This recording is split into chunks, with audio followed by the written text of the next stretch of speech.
నమస్తే, welcome to 929 TV. నేను ప్రియాంక. బులెటిన్లో డీటెయిల్స్ చూద్దాం. లోకల్ బాడీ ఎమ్మెల్సీ ఎన్నికల బరిలో దిగేందుకు తెలంగాణ బీజేపీ నేతలు ఆలోచనలో పడ్డారు. రేపటితో నామినేషన్ ప్రక్రియ ముగియనుండడంతో ఇంకా ఎలాంటి నిర్ణయం తీసుకోలేదు బీజేపీ పార్టీ. పోటీలో ఉండి ఎంఐఎంకి ధీటుగా అభ్యర్థిని బరిలోకి దింపాలని ప్లాన్ చేసిన బీజేపీ ఇంకా డైలమాలోనే ఉంది. లోకల్ బాడీ మొత్తం ఓటర్లు 110 కాగా బీజేపీకి ఉన్న బలం 24 మంది కార్పొరేటర్లు, 5 మంది ఎక్స్ అఫీషియో సభ్యులతో మొత్తం 29 మంది బీజేపీ సభ్యులున్నారు.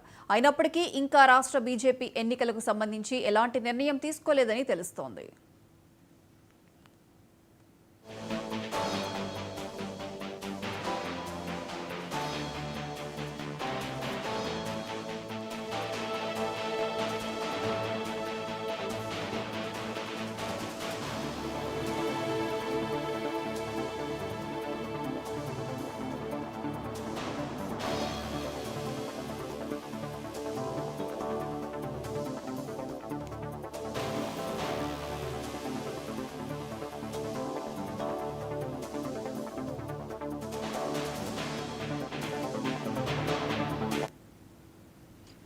లోకల్ బాడీ ఎమ్మెల్సీ ఎన్నికల బరిలో దిగేందుకు తెలంగాణ బీజేపీ నేతలు ఆలోచనలో పడ్డారు. ఇక రేపటితో నామినేషన్ ప్రక్రియ ముగియనుండడంతో ఇంకా ఎలాంటి నిర్ణయం తీసుకోలేదు బీజేపీ పార్టీ. ఇక దీనికి సంబంధించి పూర్తి అప్డేట్స్ మా chief reporter Srinivas phone line అందిస్తారు. Srinivas. Thank you Priyanka. Hyderabad local body MLC ఎన్నిక పైన బీజేపీ మల్లగుల్లాలు పడతా ఉంది. ఆ ఎమ్మెల్సీ ఎన్నికల్లో పోటీకి దిగాలా లేదా అనే ఆలోచనలో పడింది. ముందైతే తప్పనిసరిగా ప్రతి ఎన్నికల్లో పోటీ చేయాలి. రానున్న ఎన్నికల్లో, సార్వత్రిక ఎన్నికల్లో అధికారంలోకి రావాలంటే ప్రతి ఎన్నికల్లో పోటీ చేయాలి. గెలవడమా లేదా ఓడమా ఏదేం జరిగినా కూడా ప్రతి ఎన్నికకు ఓటింగ్ శాతాన్ని పెంచుకుంటూ వెళ్లాలని రాష్ట్ర పార్టీకి కేంద్ర పార్టీ ఆదేశాలు ఇవ్వడం జరిగింది. కేంద్ర నాయకుల, ముఖ్య నాయకుల సమావేశంలో కూడా రాష్ట్ర పార్టీకి ఈ విధమైనటువంటి సూచనలు కూడా ఇవ్వడం జరిగింది. అయితే ఈ క్రమంలో గత ఎమ్మెల్సీ ఎన్నికల్లో ఈ నిర్ణయం మేరకే అటు లోకల్ బాడీ ఒక టీచర్స్ ఎమ్మెల్సీ అలాగే ఒక గ్రాడ్యుయేట్ ఎమ్మెల్సీలో కూడా 2 టీచర్ ఎమ్మెల్సీలకు ఒక గ్రాడ్యుయేట్ ఎమ్మెల్సీలో కూడా పోటీ పడడం జరిగింది. అయితే ఒక్క టీచర్ ఎమ్మెల్సీలో ఓడిపోయినప్పటికీ 2 ఎమ్మెల్సీ స్థానాలను కైవసం చేసుకోవడం జరిగింది. ఈ క్రమంలోనే ఈ ప్రయోగంలో భాగంగానే అక్కడ విజయం సాధించడం జరిగింది. కాబట్టి ఇందులో భాగంగా ఈ హైదరాబాద్ లోకల్ బాడీ ఎన్నికల్లోనూ పోటీ చేయాలని పార్టీ ముందు నిర్ణయించింది. కానీ ఇప్పటి వరకు అభ్యర్థిని మాత్రం ప్రకటించకపోవడం పట్ల ఒక చర్చనీయాంశం ఆ పార్టీలో మాత్రం ఒక కొత్త చర్చకు దారితీసిన పరిస్థితి మనకు కనబడుతుంది. అదే విధంగా అటుపక్క రాష్ట్రంలో అధికారంలో ఉన్నప్పటికీ కాంగ్రెస్ పార్టీ కూడా అభ్యర్థిని ప్రకటించలేదు. ఎంఐఎం కు కాంగ్రెస్ కు మధ్య ఒక సమాలోచన జరుగుతా ఉంది. ఆ ఎమ్మెల్సీ స్థానాన్ని, లోకల్ బాడీ అర్బన్ ఎమ్మెల్సీ స్థానాన్ని ఎంఐఎం అడుగుతున్నట్లు తెలుస్తా ఉంది. కాబట్టి అది కాంగ్రెస్ అభ్యర్థి బరిలోకి దిగుతారా లేదా కాంగ్రెస్ అటు ఎంఐఎం 2 పార్టీల అవగాహనతో ఉమ్మడి అభ్యర్థిని పెట్టే వీలుందా, లేదంటే ఎంఐఎం అభ్యర్థిని బరిలోకి దింపుతారా అనే అంశాలు చర్చనీయాంశంగా మారుతున్న పరిస్థితి. మొత్తం మీద అక్కడ కాంగ్రెస్ పార్టీ కావచ్చు, ఎంఐఎం పార్టీ కావచ్చు, మరోవైపు జిహెచ్ఎంసీలో అత్యధిక కార్పొరేటర్ స్థానాలు ఉన్నటువంటి పార్టీ బీఆర్ఎస్ పార్టీ ముందు వరుసలో ఉంది కార్పొరేటర్ల ఆధిపత్యంలో, సంఖ్యాబలంలో. తర్వాత స్థానం బీజేపీ పార్టీ ఉంది. ప్రస్తుతం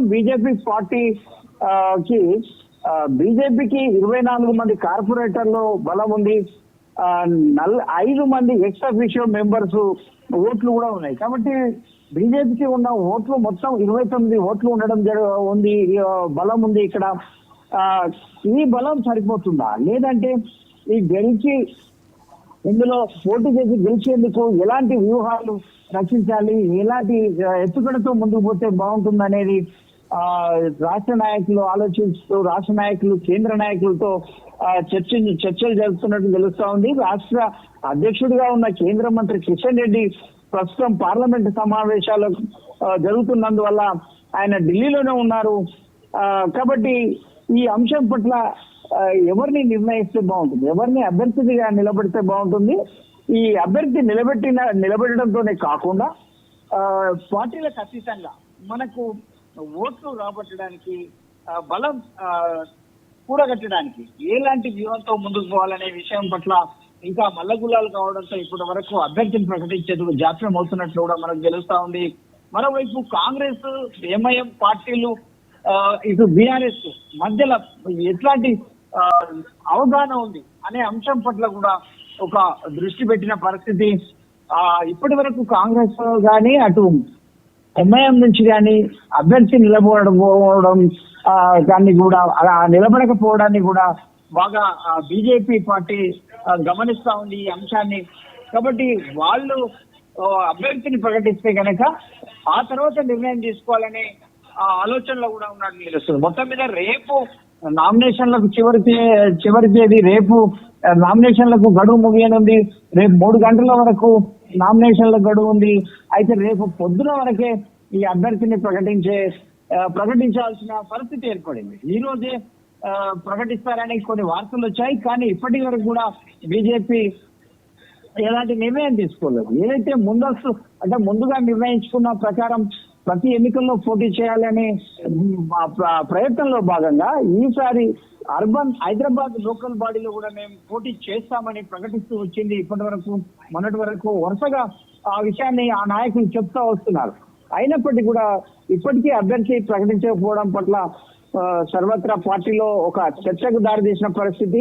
అసలు బీజేపీ తరఫున అభ్యర్థి ఉండరా అనే ఒక చర్చ అయితే జరుగుతున్న పరిస్థితి. మొత్తం మీద బీజేపీ తీసుకునే నిర్ణయం పైనే అటు కాంగ్రెస్, అటు ఎంఐఎం పార్టీల నిర్ణయం కూడా ఉంటుంది అనే ఒక కోవడంలో కూడా చర్చ జరుగుతున్న పరిస్థితి. ఏదేమైతే ఒక స్థానం మాజీ ఎమ్మెల్సీ ఏదైతే మొన్నటి వరకు ఇక్కడ అర్బన్ లోకల్ బాడీకి ప్రాతినిధ్యం వహించారో మాజీ ఎమ్మెల్సీ ఎంఎస్ ప్రభాకర్ గడువు ముగియడంతో, పదవీ కాలం ముగియడంతో ఈ స్థానం ఖాళీ అయింది. ఈ స్థానానికి అటు ప్రధాన ప్రతిపక్షాలతో పాటు ప్రధానంగా బీజేపీ ముందంజలో ఉండి బీఆర్ఎస్ తర్వాత ఎంఐఎం తర్వాత అత్యధిక సంఖ్యాబలం ఉన్న బీజేపీ పార్టీ ఏ మేరకు నిర్ణయం తీసుకుంటుంది, అసలు ముందు ప్రకటించిన విధంగా అభ్యర్థి నిలబెడుతుందా లేదా అనేది ఆసక్తికరమైన పరిస్థితి నెలకొన్న పరిస్థితి. ప్రియాంక.